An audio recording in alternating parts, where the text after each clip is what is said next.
And hello everybody, welcome back to the channel. Guys, hope you're all well. Before we do get into today's video, as always, please do smash that like button and subscribe to the channel for daily Rangers content. Guys, in today's video, as always, here to bring you up to date with all of the latest Rangers news from the last 24 hours. That includes our headline, guys. Yes, Rangers set for negotiations over Premier League key talent after the club's green light. We'll discuss that in detail a bit later on, whilst also going over all the latest Rangers news. Now, one of the stories that broke this morning is that, of course, it does seem as though we're going to be locked out of Ibrox until October, or quote-unquote the foreseeable future. Now, a lot of fans are split on the opinion on where to throw the blame, and I obviously made a video a bit earlier on today stating that we are in a bit of a mess, regardless of, whose fault it is there. Why is it always us that finds ourselves in these positions? People can always say, like, oh, you can't affect the sort of construction industry, these things can kind of happen. Look at Liverpool with their stand, their thing kept on getting delayed after delayed after delayed. That's great, but you have to do your due diligence and have a contingency plan in place when doing these things. If it's going to be a tight bit of work, then you order the parts way in advance and just have a due diligence on the whole situation, and always do a plan of what if this happens, what if that happens, what if this happens. And if something was ever to be the point where we were going to be locked out of Ibrox till October, then they should have stopped the work. It's not like, it's not like we are doing a full stadium renovation where, the reward is massive. We're just doing a renovation on one stand. It's not exactly expanding the whole stadium that much, or expanding or building a stand that big. It's a little bit of renovation where the reward isn't that great for the football club and not that great for the fans. So one of those, it's one of those situations where you just kind of have to look at it. But obviously I have, swallowed it, and I'm going to take it. And of course, Rangers, it does look like we will get confirmation that we're going to be playing away from Ibrox until October, which we can talk about the repercussions and what that means. Yes, it does make things a lot harder in regards to the Champions League qualifiers. Yes, it does make things a lot harder with regards to our season, the start of the season in a whole, betting in the players, and all of these kind of stuff. It does make these things quite difficult and does change the perspective and makes it a bit more of an uphill battle. But as always, it is what it is, and we have to deal with the circumstances and deal with the situation at hand. But hopefully Rangers can get it sorted sooner rather than later. Just a quick one, guys. I want you to check out the channel's official clothing store, RFC Clothing. Each design is limited edition and is perfect to wear on a match day, on the terraces at Ibrox, down your local, or cozy in the comfort of your own home. Do browse our t-shirts by going down into the link in the description, or go to rfcclothing.com. Anyway, let's get into today's video. Now, moving on to sort of transfer news, guys, it has been fairly quiet, and I'm just going to give you a few things before we get to today's main story. So far in the sort of Rangers space, if you like, there is a few murmurs of outgoings. I keep seeing this Connor Goldson Birmingham one not going away again until we get our proper sources, Fabrizio Romano's, these kind of people, sources close to both the clubs. I'm not going to jump on it, but their murmurs, those rumours aren't going away at this moment in time in regards to Connor Goldson and Birmingham. So maybe just one to watch there, but take it with a pinch of salt at this moment in time.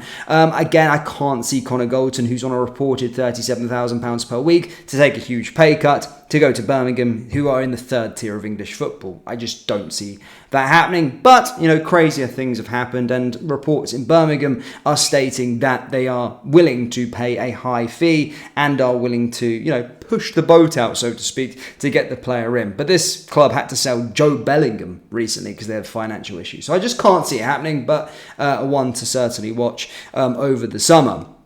The other one that apparently is close is Scott Wright to Sheffield Wednesday. Again, we've been keeping you up to date with regard to that saga. That one looks a lot more closer and it looks a lot more real than the Connor Goldson situation. So that's kind of all we got with regards to outgoings. On the incoming front, it has been very quiet, as you already know. But today, guys, reports in the Liverpool space have stated that we are potentially set, or throwing our hat in the ring, so to speak, set for negotiations over potentially doing a deal for Bobby Clark. Now, for those of you that don't don't follow the Premier League, or for those of you that don't know who Bobby Clark is, he's obviously plays for Liverpool and made 12 appearances last year. Liverpool, of course, did have a bit of an injury crisis, and a lot of the story from last season during the Premier League was Jurgen Klopp using kids basically to win a trophy and to keep them, going whilst that injury crisis was ongoing. Bobby Clark was a player that did very, very well and was a part of the team that, of course, won the cup final, played in the final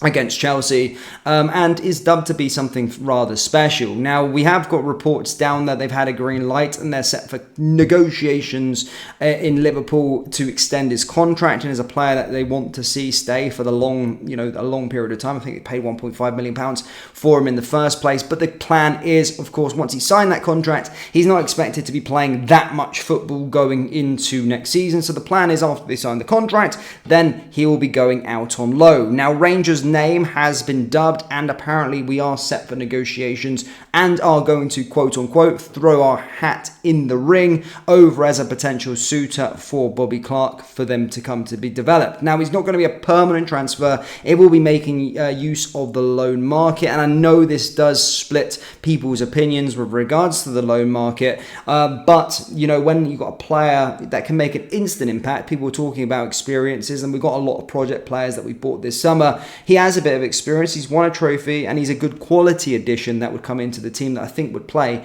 majority of the matches, and I think could be a really good player, and Rangers could be a very, very good step in his development so he could go back to Liverpool.